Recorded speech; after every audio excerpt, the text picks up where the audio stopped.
Assalamualaikum warahmatullahi wabarakatuh. Ayo kabarnya gimana teman-teman? Baik-baik selalu teman-teman ya. Kali ini saya lagi jalan-jalan ya ke ladang, tentunya menemani sobat kopi inspirasi 81 ini. Kabar terbaru gimana mengenai harga teman-teman? Beberapa postingan saya yang lalu saya update mengenai harga sawit ya. Walaupun di tempat kami harganya lebih rendah daripada tempat-tempat Anda tentunya. Tapi saya juga sudah bersyukur harganya sudah naik dari biasanya ya. Waktu itu angka 2.550. Kemudian naik lagi menjadi 2.600. Nah, belum sempat saya merasakan yang 2.600 teman-teman. Ternyata sekarang sudah turun lagi menjadi 2.575. Turun tipis teman-teman ya. Jadi nggak tahu nih, saya belum merasakan yang 2.600 ya, belum panen lagi. Sekalinya udah turun lagi ya menjadi 2.575. Jadi 2.575. Aduh teman-teman, yes, nggak apa-apa. Mudah-mudahan ke depan membaik lagi ya suasana harga sawit kita. Gak tahu juga teman-teman kenapa harganya fluktuatif begini di tempat kami. Ya kabar-kabari aja teman-teman ya. Nah ini pantau juga ke ladang yang sehabis saya tabas dulu ya pakai sabit. Sekarang sudah mulai mengering dan kena hujan juga basah, lembab, lama-lama dia juga akan busuk ya. Daripada di rumah teman-teman ya menunggu buka puasa, saya baik sore-sore itu jalan-jalan ke ladang saja teman-teman, melihat-lihat kebun sambil memantau ya. Karena akhir-akhir ini buah sawit harganya agak lumayan sehingga banyak pencari-pencari sawit liar teman-teman. Sawit liar itu kalau di tempat kami sawit yang hampir tak bertuan, itu sawit yang tidak dipelihara ya. Jadi sangat rimbun sekali, tidak dirawat ya. Nah itu biasanya menjadi sasaran empuk ya buat para ninja-ninja yang ada di sekitarnya. Nah itu teman-teman ya, emang harus dirawat. Kalau enggak ya para ninja itu mengira bahwa sawit itu tak bertuan karena udah pasti tidak didatangi oleh pemiliknya, sehingga dia berani untuk menyasar ya. Nah, berbeda dengan sawit yang biasa dirawat ya, sehingga agak sungkan lah untuk mendekat karena betul-betul dirawat, dibersihkan ya. Nah kalau ladangnya itu bersih seperti ini teman-teman ya, minimal kelihatan terawat gitu ya, itu mereka juga akan sangat terlihat sekali kalau dia memasuki area ladang kita ya, akan terlihat. Nah itu kan siapa itu, nah gitu ya.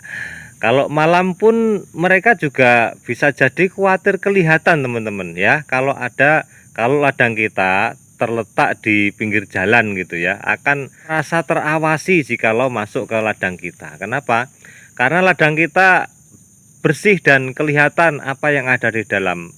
Kalau ada orang masuk, itu akan terlihat aktivitasnya di area ladang kita ya. Nah berbeda dengan ladang yang sangat rimbun gulmanya ya, rapat sekali dan orang masuk ketika dia di dalam itu sangat tidak terlihat sekali bahwa ada aktivitas di dalam ladang tersebut. Nah itu yang memungkinkan para ninja itu bisa hadir ya di dalam situ. Nah oleh karenanya teman-teman ya, kita rawatlah sebisa mungkin ya sawit-sawit kita ini, jangan sampai kita biarkan terbengkelai ya. Ini buahnya ya masih trek teman-teman, ini masih kondisi trek ya, tapi ini kalau saya lihat masih tembus 3 ton itu masih teman kalau ini ya, dalam 3 hektar ini loh ya, atau masih tembus 1 ton dalam 1 hektar nih, bahkan kayaknya kalau saya lihat ini bisa lebih ya. Ya gini-gini aja buahnya. Kita sambil pantau-pantau temen ya.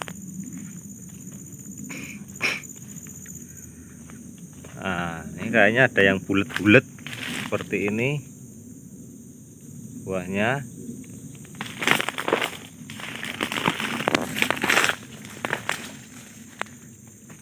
Nah, sambil apa namanya, ngabuburit teman-teman ya, sambil ngabuburit kita ke ladang.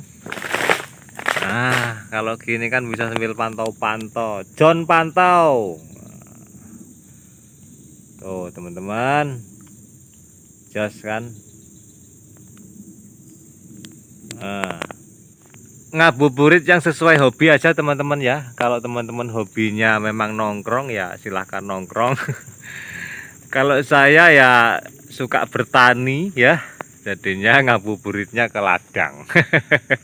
Sebenarnya ini sudah sore banget teman-teman ya, cuman saya karena ladang saya dekat ya, karena ladang saya terjangkau jadi bisa saya ke ladang ya. Saya sambil nunggu buka puasa saya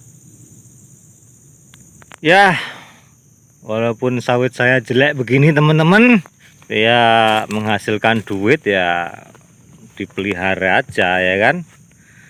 Tuh teman-teman, kita tabas. Jadi sawit saya ini persegi 4 nanamnya. Jadi untuk menata pasar pikul dan penyusunan pelepah itu sangat mudah sekali. Manennya juga enak teman-teman ya, manennya itu urutannya enak gitu. Jadi pemanen tuh nggak kesulitan arahnya kemana gitu. Mupuk juga begitu, enak mupuknya ya, karena urutannya jelas gitu.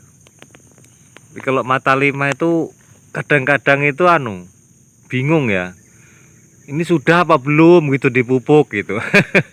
Kadang-kadang, tapi kalau udah terbiasa ya enggak teman-teman. Wah, ada yang merah nih.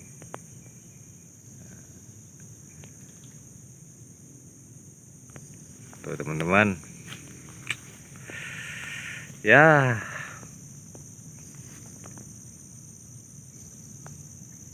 jas ya, masih oke, stok buahnya masih oke. Dan sekarang banyak sekali yang mencari kebun sawit loh teman-teman. Nggak di tempat Anda, tempat kami juga sama ya. Cuman tetap sebagai pembeli itu raja memilah-milah mana yang cocok gitu ya. Ada juga loh teman, penjual sawit itu dia nggak tahu lahan berpasir, gambut, lahan mineral itu ada juga yang nggak tahu. Yang petani-petani sawit yang tua ya, mereka belum mengenal itu. Jadi mereka dulu nanam asal tanam, asal bibit ya, asal lahan. Jadi memang ditanam begitu aja. Salah satunya adalah untuk menguasai sebidang tanah, itu ditanam begitu aja. Nah, ketika dijual sekarang ya, mereka ingin menjual dengan harga yang mahal karena tahu bahwa sawit itu sekarang ada harganya, bahkan harganya itu naik begitu. Maka ikut tren menjual sawitnya. Nah, ketika orang yang tahu sawitnya itu seperti apa, maka akan kaget dengan sawit kondisi seperti itu.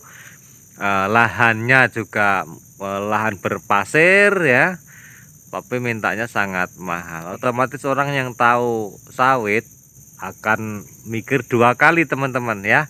Kalau memang ada lahan yang lebih bagus, misalkan mineral ya, nah itu dengan harga yang terjangkau, kenapa kita harus cari lahan yang berpasir ya. Pilihan terakhir aja teman-teman. Kalau misalkan nggak ada lagi lahan mineral ya oke lah, lahan-lahan yang seadanya kita sikat juga teman-teman ya. Tapi selagi masih bisa dicari untuk lahan yang mineral, baik kita cari lahan yang mineral teman-teman. Karena lahan mineral ini sangat gampang piaraannya ya, penyuburan tanahnya gampang ya, kemudian cekaman unsur haranya bagus ya. Berbeda dengan lahan berpasir atau gambut ataupun berlumpur ya, itu akan menyulitkan kita, bahkan modal kita akan 2 kali lipat ya untuk menghasilkan kebun sawit yang bagus.